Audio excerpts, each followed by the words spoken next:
Yo, halo guys, apa kabarnya? Kembali lagi dengan Forhes. Semoga yang nonton video ini selalu diberikan kesehatan, keselamatan, dan semua kebutuhannya bisa tercukupi. Sip, mantap. Oke, masih nge-vlog siang-siang hari, dan kali ini saya akan kembali sharing-sharing tips buat naik motor gigi atau naik motor bebek ya. Ini kebetulan saya naik motor Karisma, bukan kebetulan ya, memang naikin motor ini aja belakangan ini bikin videonya. Ini motor Karisma 125, saya ganti stangnya pakai stang Tiger. Udah, itu doang. Mesin standar, semua standar, knalpot standar, semua standar, cuman ganti stang doang biar enak. Oke, jadi kali ini saya akan membagikan tips buat teman-teman yang punya motor bebek, motor gigi, terus punya kendala, yaitu adalah motornya terlalu tinggi bang. Gimana caranya buat orang pendek seperti saya biar bisa naik motor gigi, karena di rumah cuma adanya motor gigi aja bang. Nah, ini biasanya di daerah-daerah tempat-tempat daerah-daerah pegunungan yang banyak tanjakan, ini biasanya motor gigi lebih bisa diandalkan ya, lebih banyak dipakai.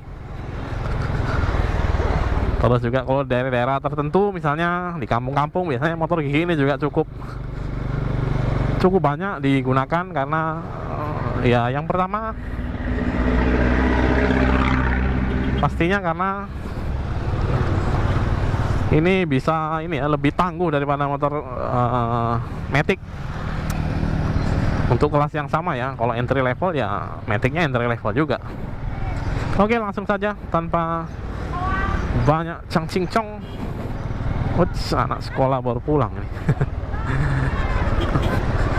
Oke, jadi gimana sih cara solusinya supaya bisa naik motor gigi?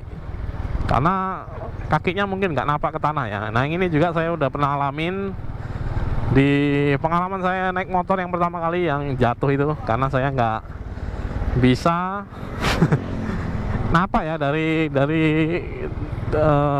duduk di motor terus kemudian kakinya nggak napak. Itu adalah kendala yang juga saya pernah alami. Jadi saya akan berikan solusinya sesuai dengan pengetahuan saya aja ya. Mungkin ada lagi solusi-solusi yang lain, tapi ini berdasarkan apa yang saya ketahui aja lah. Nggak pernah saya alami karena saya pada akhirnya saya tinggi. Pada akhirnya kakinya napak juga ke tanah naik motor gigi ya. Oke, kalau motornya masih standar itu biasanya ya tingginya harusnya sudah disesuaikan ya, sudah di reset oleh si pabrikan motornya supaya bisa berkendara dengan nyaman di berbagai kondisi, terutama yang motor bebek atau motor gigi seperti ini ya. Ini dia digunakan di segala medan, di segala kondisi jalan. Jadi sudah disesuaikan untuk namanya ground clearance ya, jarak antara tanah sampai ke bagian rangka atau bagian mesin dari motornya ya, bagian terendah dari motornya lah. Nah, itu ground clearnya motor bebek ini lebih tinggi daripada motor Matic biasanya ya, setahu saya. Karena motor bebek seperti ini pakai bannya ring 17, lebih besar daripada motor bebek yang biasanya pakai ring 14. Ada juga yang ring 12 kayak Scoopy yang terbaru, terus Vespa biasanya ya.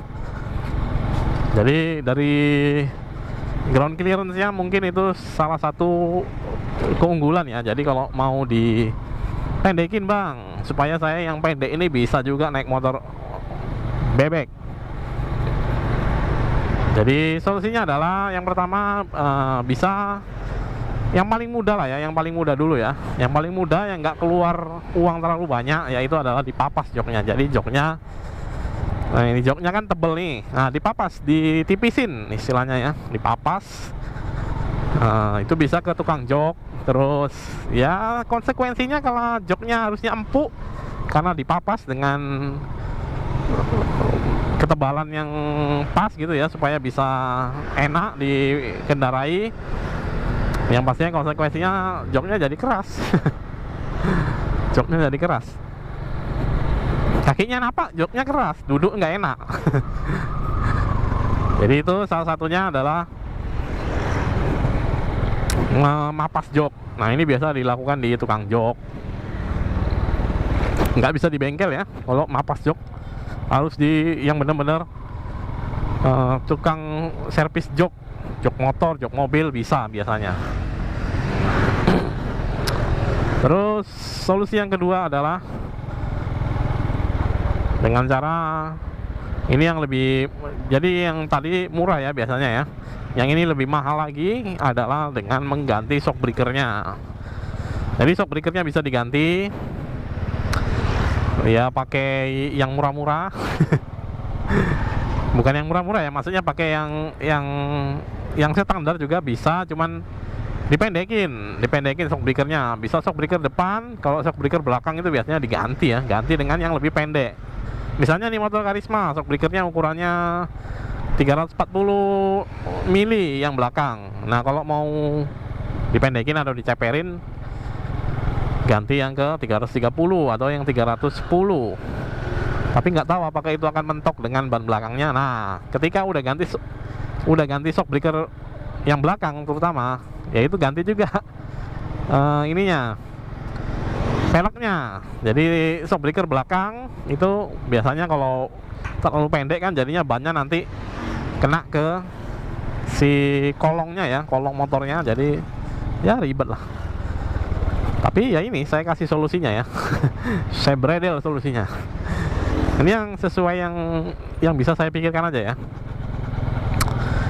Jadi yang pertama tadi joknya dipapas, yang kedua shock breakernya dipendekin. Yang depan itu bisa dipendekin, apa bisa dipotong, apa diganti dengan yang lain, apa bisa ganti sulingnya aja atau ganti tabungnya aja. Jadi bisa diakalin ya. Ya sama, kalau nurunkan shock breaker depan juga biasanya harusnya peleknya juga ganti. Dan jadinya ya motornya masih bisa dipakai, masih lancar, aman, tapi aneh aja di jalan itu. Motornya jadi ceper sekali gitu ya, apalagi kalau velgnya juga diganti. Misalnya ini kan pakai velg ring 17, diganti pakai velg ring yang umum 14 lah. 16 kayaknya nggak umum ya. Velg ganti yang ukuran 14 yang umum. Itu jadinya lucu. Kebesaran bodi jadinya, kakinya kecil gitu ya. Bannya kan ring 14 kecil, jadi bodinya tetap besar, tetap panjang ya. Nah ini salah satu yang bisa dilakukan. Jadi itu nanti akan ground clearnya akan turun, duduknya jadi ya mungkin lebih napak, tapi ya itu tadi motornya jadi aneh. nggak standar motornya. Jadi ya kalau memang nggak malu ya dengan hal seperti itu, maksudnya ya pede-pede aja lah motor-motor saya gitu, ya silakan dicoba.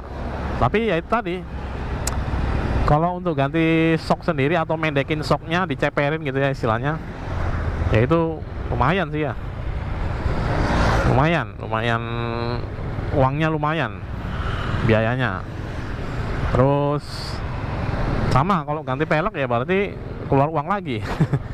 Mungkin pelek aslinya mungkin bisa dijual kalau memang mau dijual ya. Kalau mau dipakai suatu saat mau dipakai lagi, misalnya udah terbiasa naik motor, nggak masalah dengan tinggi badan lagi, mungkin kedepannya akan dipakai ya, bisa aja disimpan gitu ya. Berarti keluar uangnya lebih dalam. Kalau velg aslinya dijual kan dapat uang dari jual velg, terus dibelikan velg yang baru. Terus setelah velgnya diganti biasanya ya ukuran bannya juga bisa ya. Sebetulnya ukuran bannya bisa. Ada beberapa ukuran yang dia ada yang diameter, ada yang ketebalan ya. Ada yang ketebalan atau diameter lah. Jadi mengganti ban itu juga bisa, tapi tergantung ukuran ya. Ini kalau ukuran bannya setahu saya ada yang per 80, ada yang per 90. Itu biasanya lebih pendek yang per 80. Misalnya ukurannya 70 per 80, itu lebih pendek daripada 70 per 90. seperti itu. Dan ada lagi ukuran ban yang lain 215, 185, macam-macam lah ya. Jadi bisa untuk ngakalin kalau motornya terlalu ketinggian nih bang motornya. Jadi itu semua usahanya bisa dicoba. Misalnya ini bannya udah dikecilin, peleknya udah dikecilin, shock breakernya dipendekin, joknya udah dipapas, masih juga ketinggian. Saya rasa sih nggak ada lagi motor yang lebih pendek dari situ kayaknya. Sebisa yang saya pikirkan ya, apalagi yang mau dipendekin dari situ. Ya kalau yang terakhir ya solusinya motornya di custom ya, tapi kok di custom sih jadinya. mau dipakai kemana motornya kalau di custom ya? Bisa aja sebetulnya ya kalau kita mau ini diganti, misalnya semua diganti gitu ya. Kita motornya cuma ngambil mesin aja, terus semua rangkanya, semua bagiannya itu diganti, misalnya jadi modelnya kayak BMX. Kalau BMX itu kan setahu saya pendek ya, joknya juga pendek, tapi itu kan biayanya lebih mahal lagi ya. Kita mendekin gara-gara cuman untuk bisa pakai motor itu aja. Jadi itu bagian yang lebih ekstrimnya lagi lah. Kalau kita ganti rangka motornya lah ya, istilahnya gitu. Ya bisa-bisa aja dia akal-akalin. Karena ada yang biasanya kok teman-teman lihat ada motor tapi bentukannya kayak sepeda gitu ya, BMX. Itu kan pendek tuh. Ya itu. Dibikin seperti itu. Atau mungkin modif-modif yang lain ya, mungkin ya. Saya nggak tahu kalau ada bentukan-bentukan yang lain yang lebih pendek dari situ. Jadi itulah salah satunya caranya ya. Yang ekstrim, kalau yang normal-normal tadi yang sudah saya sebutkan, papas jok, shock breakernya dipendekin, diganti yang lebih pendek, velgnya diganti yang lebih kecil, terus juga bisa juga dengan bannya juga diganti yang ukurannya lebih pendek ya, lebih kecil, lebih pendek, bukan lebih ramping ya, tapi yang lebih pendek tingginya ya, bukan kelebarannya. Terus ya itu aja sih yang bisa saya pikirkan. Kalau misalnya teman-teman punya kendala, wah motornya ketinggian nih bang, yang paling murah ya papas jok paling murah. Yang lain-lain itu merogoh kocek yang cukup dalam ya. Jadi ya harus diperhitungkan lah. Terus kalau dibikin seperti itu bentuknya pasti udah nggak standar lagi. Jadi kalau di jalan teman-teman lihat motor yang standar itu, ketika teman-teman lewat banyak yang ngeliatin. Ini motor apa pendek sekali gitu. Nah itu ya, sama kayak saya ini, motornya kan udah dimodif segini doang nih, udah segini doang. Itu banyak juga yang merhatiin itu motor apa itu. Setangnya kok kayak begitu, bodinya bebek. Oke, jadi itu aja untuk video kali ini. Saya sharing-sharing untuk kendala buat teman-teman yang mau naik motor bebek misalnya, terus merasa motornya ketinggian gitu ya, nggak napak ke tanah, kakinya itu nggak bisa napak ke tanah, yang mana ini juga saya alamin. Terus kalau ini kan dari segi motornya ya, kalau misalnya dari segi pengendaranya sendiri, dari segi orangnya sendiri, misalnya umurnya belum sampai maksimal ke ini ya, ke pertumbuhannya ya. Jadi pertumbuhannya belum maksimal, misalnya masih SMP, masih SD, masih SMA juga masih mungkin nambah tinggi lagi. Jadi ya saran saya ya ditunggu aja. Ditunggu, artinya kasih waktu ya, supaya badannya misalnya tambah tinggi lagi. Misalnya kalau masih SD, SMP mau belajar motor misalnya, ya itu ditunggu aja. Misalnya masih SMP nih, ya udah nunggu sampai SMA. Misalnya kalau udah SMA ya nunggu sampai tamat ya. Biasanya kalau udah tamat SMA itu biasanya pertumbuhan tingginya itu udah sangat minim, udah di akhir itu, udah mau ke maksimal, ke tinggi maksimalnya, sampai nanti seterusnya seperti itu tingginya. Oke, jadi ya itu aja sih kalau dari saya. Semua solusi udah saya jabarkan di sini. Semoga bisa menjadi suatu ini ya, suatu inspirasi buat yang merasa motornya ketinggian. Ini juga bisa diaplikasikan ke motor matic, sama aja sih sebetulnya, bagian-bagiannya sama ya. Joknya ada, peleknya ada, shock breakernya ada, sama.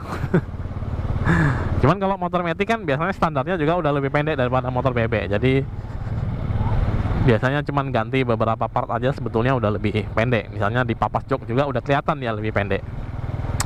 Oke, demikian untuk video kali ini, semoga bermanfaat.